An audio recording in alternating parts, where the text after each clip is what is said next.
Bienvenue sur notre page Lecture paisible. J'espère que le précédent chapitre vous a plu.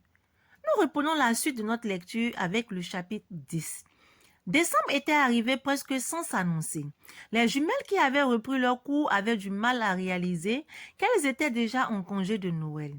Shanna n'en crut pas ses oreilles lorsqu'Hector lui annonça qu'il avait obtenu de son employeur une permission de 10 jours pour venir passer les fêtes de fin d'année au pays. C'était comme si son cœur allait exploser de joie. Elle s'était jetée au cou de Mikenian, qui s'était montrée contente pour elle. Mina en était plus qu'heureuse. La maisonnée des Assépoué s'était également annoncée, et comme chaque année depuis le départ de Nice et de Milien, la fête au pays promettait d'être belle. Mina et ses filles faisaient les magasins pour chercher les cadeaux destinés à leurs proches car, individuellement, tous avaient déjà acheté ce qu'il fallait pour les deux maisonnées. Mikenian tenait une longue liste sur laquelle Shanna cochait le nom de chaque personne une fois le cadeau acquis. Et tout cela dans une ambiance des plus gaies. Mikenian semblait particulièrement excitée, ce qui faisait rire sa sœur. Pourtant, cette dernière avait envie de se lancer dans des cabrioles sans fin parce que son bien-aimé arrivait incessamment. Il n'avait pas encore indiqué l'heure ou le jour. Il voulait surprendre Shanna, avait-il dit. Mais maman Mina, qu'est-ce qu'on va manger cette année le 24, le 25, le 31 décembre et le 1er janvier? Demanda Mikenian. Oui, qu'est-ce qu'on va manger? Renchérit Shanna. Mais rien, figurez-vous. Vous avez dépensé tout l'argent que nous avions en shopping. Hé maman, s'écriaient les filles en chœur en riant. Vous riez? Ok, riez. Mais souvenez-vous que rira bien qui rira le dernier. Maman, arrête ce odieux chantage, la supplia Shanna en riant toujours. Je reconnais que nous avons passé notre temps à faire des boutiques, mais je te rappelle que nous n'y allions pas seuls et surtout pas de notre propre initiative. Ce qui signifie, ma fille, que la responsabilité de cette catastrophe financière est partagée par la mère que je suis. Je m'attendais à plus de gratitude de votre part. Heureusement, j'ai mes garçons, répliqua Mina d'un air si sérieux que les filles éclataient de rire, attirant l'attention sur elle. Maman, arrête de nous faire marcher, fit Mikenian en se frottant à elle comme un chaton. Mikenian, c'est cette comédie. Tu n'es plus un bébé, feignit de s'offusquer Mina. Bon, comme vous n'avez pas choisi des cadeaux hors de prix, je veux bien vous avouer quelque chose. Cette fois-ci, nous ferons les ongles maman Eunice et moi et nous ferons livrer les plats que vous, les filles, vous serez chargées de servir. Même les bûches seront fournies par un des meilleurs pâtissiers de la ville. Et oui, c'est la décision de M. Atamé et de M. Assepoué.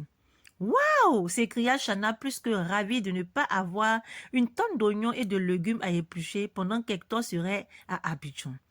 Elle avait besoin de se rendre disponible pour lui. Il la savait déjà bonne cuisinière de toute façon. Mikenian ne dit rien, prise de court. Elle qui espérait éblouir Hector dans son rôle de pâtissière émérite, eh bien, c'était raté. Mais elle avait d'autres ressources, des arguments que nul ne soupçonnait dans son entourage. Elle avait beau se raisonner, elle ne pouvait pas laisser le champ libre ni à Shanna ni à Hector. Elle trouverait bien quelque chose pour contrer ces retrouvailles et pourquoi pas cette union. La terrible Mikenian avait compris qu'Hector tenait vraiment à sa jumelle. Et ce qui l'insupportait, c'est qu'il se contentait toujours de lui transmettre ses amitiés par Shanna. Jamais il ne l'avait appelée. Quand elle ravalait sa frustration et lui téléphonait, c'était une conversation polie et fraternelle qu'elle recortait. Pourtant, elle était convaincue que quelque chose s'était passé lors de leur rencontre à Bruxelles. L'après-midi tira à sa fin lorsque l'on sonna au portail. Tout le monde sursauta. Shanna courut voir qui arrivait. On l'entendit pousser un petit cri. Mikenian sauta sur ses pieds pour rejoindre sa jumelle. Elle la trouva pendue au cou d'Hector Milandi qui l'étreignait. Clouée sur place, Mikenian ne pensa même pas à retourner rassurer leurs parents. Ce fut le domestique qui avait ouvert le portail qui les informa de l'identité du visiteur. Au bout de 5 minutes environ, Hector redéposa son précieux fardeau, Shanna et l'embrassa comme au cinéma. Puis, il se pencha sur Mikenian pour la saluer d'un baiser sur la joue. Le jeune homme tenait toujours la main de Shanna dans la sienne. Les Atamé, contents de revoir Hector après quelques mois, improvisèrent un dîner un peu plus étouffé que prévu. Les Atamés, contents de revoir Hector après quelques mois, improvisèrent un dîner un peu plus étoffé que prévu.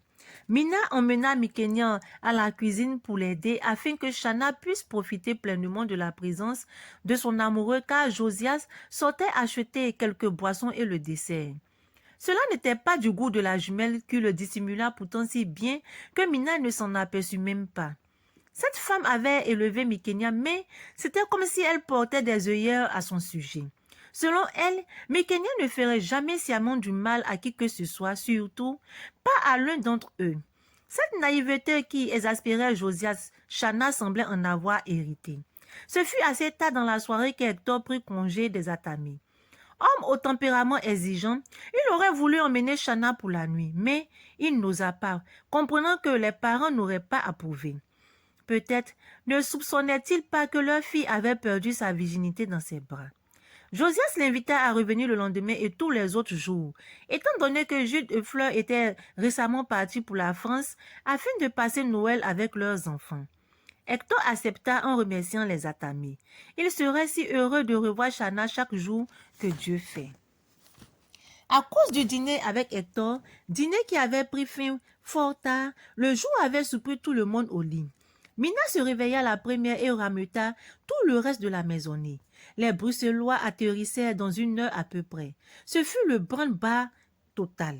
Finalement, tout le monde se retrouva à la salle à manger pour avaler son bol de café au lait et son pain beurré avant de sauter dans les 2 voitures de la maison. Évidemment, Mikenya monta avec Mina et Shanna avec Josias. Ce qui était dans l'ordre des choses, à chacun sa préférence. La voiture de Mina sortit de la cour, immédiatement suivie de celle de Josias. Les 2 4x4 s'engagèrent un peu de temps sur l'autoroute menant à l'aéroport. La famille Atamé arriva à temps pour apercevoir ceux qu'elle attendait passer le poste de douane poussant chacun un chariot très chargé. Trépignant d'impatience, Mikenya courut au-devant d'eux et sauta au cou d'Amiel, son petit frère préféré. Il dut se courber un peu pour permettre à cette dernière de redescendre.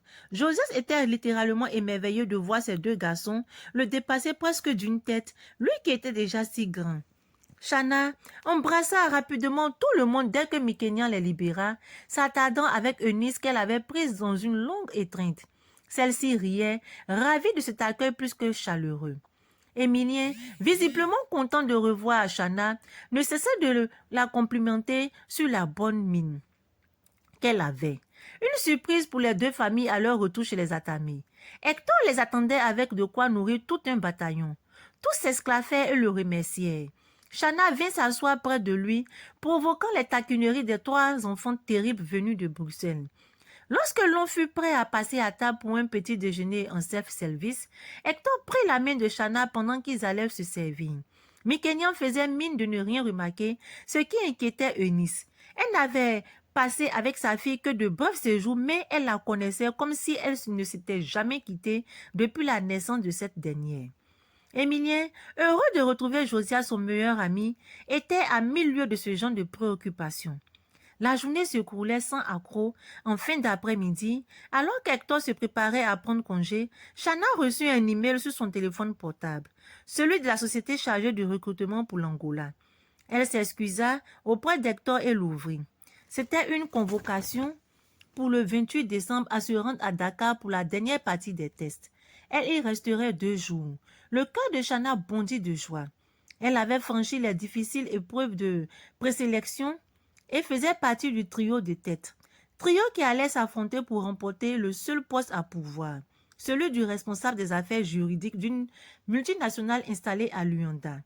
Un large sourire apparut sur son visage et elle se leva pour esquisser quelques pas de danse. Face à l'étonnement des membres de la famille, elle leur expliqua ce qu'elle venait de lire. Tous crièrent « Hurrah !» et félicitèrent Shanna. Hector la serra dans ses bras en lui disant à quel point il était fier d'elle. La jeune fille expliqua qu'elle devait quitter Abidjan le 27 au matin. Et c'était juste dans 4 jours. Toute excitée, elle oubliait que Hector était venu spécialement de Paris pour elle. Il aurait voulu l'accompagner, mais il sauta cette idée de la tête. Les Atamé ne verraient pas cela d'un bon œil. Il n'avait encore entrepris aucune démarche pour officialiser sa relation avec Shana et il n'allait pas leur montrer que leur fille, jusque-là si sage et lui, étaient déjà amants. Hector n'eut pas l'occasion de se retrouver seul à seul avec Shana pour bien longtemps. Elle le raccompagna à sa voiture et revint à la maison. Elle devait aller chez les Asepoué avec Mikenian pour dresser le sapin comme chez les Atamé. Faisant contre mauvaise fortune bon cœur, le jeune Milandi rentra à la maison. Tandis que les enfants s'affairaient dans la maison pour préparer le réveillon du lendemain 24 décembre, Mina et Eunice étaient montées dans la chambre de cette dernière. Elles avaient à parler. Le téléphone ne suffit pas toujours à communiquer ce que l'on veut, c'est connu. Eunice fit part à Mina de sa préoccupation concernant Mikenian vis-à-vis d'Hector qui visiblement était amoureux de Shana. Mina, comme d'habitude, se mit à rire, balayant d'un revers de la main les inquiétudes de celle qu'elle considérait comme sa sœur. Mais non, pourquoi penser que Mikenian pourrait tenter de souffler à Shana son amoureux? C'est vrai que celle-ci avait toujours un comportement, un tantinet provocateur face à la jante masculine et avait réussi, lorsqu'elles étaient au lycée, à s'accaparer certains des soupirants de Shana. Mais là, les choses étaient différentes. Les filles avaient grandi et Mikenian était devenue infiniment plus raisonnable, tenta Mina de convaincre Eunice. Cette dernière laissa Madame Atamé, la plus grande fan de Mikenian, parler, mais elle savait à quoi s'en tenir. Sa fille dévorait Hector des yeux lorsqu'elle s'imaginait que personne ne faisait attention à elle. Il y en avait été ainsi toute la journée, chose qui avait commencé par ailleurs dès le premier jour à Bruxelles. Une demi-heure plus tard, Eunice redescendit et sortit avec les filles. Le sapin décoré et la crèche illuminée par les ampoules de couleur clignotantes, les filles retrouvaient Eunice à la cuisine. La pièce continuait en une terrasse où l'on avait posé un grill géant pour rôtir viande et poisson. Le tablier autour des reins et le front en sueur, Madame Asepoué retournait plusieurs poulets et tilapia presque prêts. Shana et Mikenian s'assirent dans un coin où se trouvaient entassées des bananes mûres. La première devait les éplucher et la seconde les découper en petits dès qu'elles feraient frire. Émilie était sortie acheter de la tiéké ainsi que des fruits. Josias et les garçons, eux, dressaient le couvert dans le petit jardin. Mina, chargée de s'occuper des frites, en avait acheté un immense sachet surgelé dont la première partie cuisait dans un appareil électrique. En attendant que tout le monde soit rassemblé autour de la longue table, les garçons mirent en marche la mini-chaîne de Nice. Un air de rap s'en échappa, faisant rire celle-ci, qui se sentit du coup revenue à Bruxelles un soir d'été où la famille s'offrait un barbecue. Mikenian brancha la seconde friteuse de Nice, tandis que Shana préparait le récipient où elle renverserait la loco sitôt cuit. Au moment où cette dernière allait quitter la cuisine pour prendre un peu d'air, sa jumelle l'interpella. « Ma Shana, tu ne crois pas que ça aurait été sympa d'inviter Hector à se joindre à nous ce soir aussi ?» Shana ne répondit pas à cette question qu'elle trouvait sans intérêt. Hector n'était pas un enfant et il pouvait encore mener une vie indépendante même si c'était pour elle, Shana, qu'il avait effectué le déplacement d'Abidjan. « Ma Shana, pourquoi ce silence? Tu ne veux pas me répondre, c'est ça ?» insista-t-elle. « Mikenian, ma chérie, Hector est un grand garçon. Il peut parfaitement se concocter un programme tout seul pour ce soir. Il va dîner sur le pouce et se reposer pour être en forme demain, voilà. Tu es contente? » répliqua Shana un peu agacée. « Ah, pardon, madame. Je pensais bien faire, » dit Mikenian vexé par le ton de sa sœur. « Franchement, c'était juste une suggestion. Je pensais que cela te plairait de l'avoir avec toi ce soir. Je sais ce qui me ferait plaisir, ma chérie. Pas besoin qu'on me le suggère. Je m'étonne d'ailleurs que tu ne sois pas en train de combattre Hector, qui est pourtant très collé serré avec moi, » répliqua Shana sans sourire. « Shana, mille excuses, je te le répète, » conclut Mikenian, qui préféra sortir de la cuisine en réalisant que sa sœur n'était pas aussi naïve qu'elle en avait l'air. Ainsi se termine notre chapitre 10. Je n'en reviens pas du comportement de Mikenian. Et vous, comment trouvez-vous son comportement? Vouloir coûte que coûte ravir le petit ami de sa sœur jumelle. Est-ce raisonnable? Vraiment, je me demande qu'est-ce qui lui passe par la tête. Comment l'on peut être aussi égoïste et jalouse de sa propre sœur? Cela n'est pas bien. Nous verrons la suite de ce qui va se passer dans le chapitre 11, comment elle fera pour ravir le fiancé de sa sœur jumelle? Au fur et à mesure que nous lisons les chapitres de ce roman, nous faisons de plus en plus, nous apprenons de plus en plus qui est vraiment Mikenya. Une jeune fille jalouse depuis son bas âge, qui veut avoir tout pour elle seule, qui ne veut pas voir son entourage heureux. Je vous dis à très bientôt avec le chapitre 11.